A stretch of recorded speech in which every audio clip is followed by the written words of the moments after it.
হাসিনাকে অন্ধ সমর্থন দেয়া ভারত যেন নিজের পিঠ বাঁচাতেই মরিয়া, আর তাতে ক্রমশ দেশটির গুরুত্ব হারাচ্ছে ফ্যাসিস্ট হাসিনা।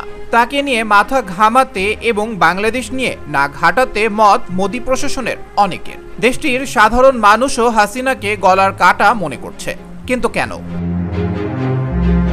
গেল 5 আগস্ট শেখ হাসিনার দেশত্যাগের পর থেকে দক্ষিণ এশিয়ার রাজনৈতিক আবহে নতুন মোড় দেখা দিয়েছে। ভারত ও বাংলাদেশের মধ্যে ঐতিহাসিকভাবে ঘনিষ্ঠ সম্পর্ক থাকলেও বর্তমান সময়ে এই সম্পর্কে কিছুটা চির ধরেছে বলে মনে করছেন বিশ্লেষকরা। এর পেছনে অন্যতম কারণ হিসেবে উঠে আসছে শেখ হাসিনাকে ভারতে আশ্রয় দেয়া এবং বাংলাদেশের অভ্যন্তরীণ রাজনৈতিক বাস্তবতা। দীর্ঘ 17 বছর বাংলাদেশের প্রধানমন্ত্রী হিসেবে দায়িত্ব পালন করা শেখ হাসিনা বর্তমানে ভারতে অবস্থান করছেন বলে বিভিন্ন সূত্রে জানা যায়। তবে ভারতের সরকার তাকে আশ্রয় দিলেও তার রাজনৈতিক ভবিষ্যৎ নিয়ে এখন আর দেশটির তেমন কোনো আগ্রহ নেই। বিশেষজ্ঞরা বলছেন হাসিনার রাজনৈতিক প্রাসঙ্গিকতা এখন প্রায় শূন্য। তার বিরুদ্ধে ইন্টারপোল রেড নোটিশ জারি হওয়া এবং বাংলাদেশের জনগণের ব্যাপক বিরূপ প্রতিক্রিয়া সেই দাবিকে আরও জোরালো করেছে।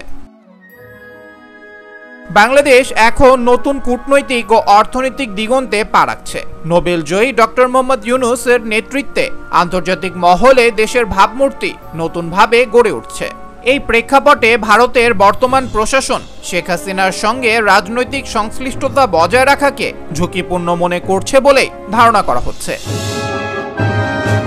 এদিকে যুক্তরাষ্ট্রের সাথে ভারতে দ্বিপাক্ষিক বাণিজ্যিক টানাপোড়েনও মোদী সরকারের মাথা ব্যথার কারণ হয়ে দাঁড়িয়েছে। মার্কিন প্রেসিডেন্ট ডোনাল্ড ট্রাম্পের শুল্ক নীতি এবং বর্তমান রিপাবলিকান প্রশাসনের বাণিজ্যিক চাপ সামাল দিতেই হিমশিম খাচ্ছে নয়াদিল্লি। মার্কিন ভাইস প্রেসিডেন্ট জেডি ভান্সের সদ্য সমাপ্ত ভারত সফরও মূলত এই ইস্যু ঘিরেই আয়োজিত হয়েছে। যদিও অনেকেই আশা করেছিলেন এই সফরে বাংলাদেশ ও শেখ হাসিনার প্রসঙ্গ আসবে, কিন্তু বাস্তবে তা হয়নি।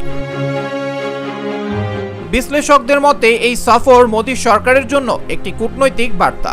ভারত এখন আন্তর্জাতিক রাজনীতিতে ভারসাম্য রক্ষার দিকে বেশি মনোযোগ দিচ্ছে। শেখ হাসিনা বা তার দলীয় রাজনীতিকে গুরুত্ব না দিয়ে তারা ভবিষ্যতের বাংলাদেশের সাথে দীর্ঘস্থায়ী সম্পর্ক গড়তেই বেশি আগ্রহী। এতে একদিকে যেমন ভারত নিজস্ব কূটনৈতিক স্বার্থ রক্ষা করতে পারবে, অন্যদিকে প্রতিবেশী দেশের জনগণের প্রত্যাশার প্রতিও সম্মান জানানো হবে।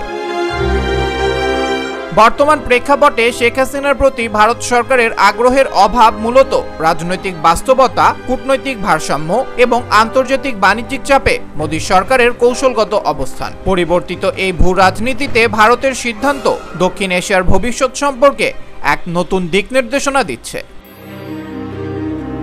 আবরার আহমেদ বাহি, দেশ দেশান্তর।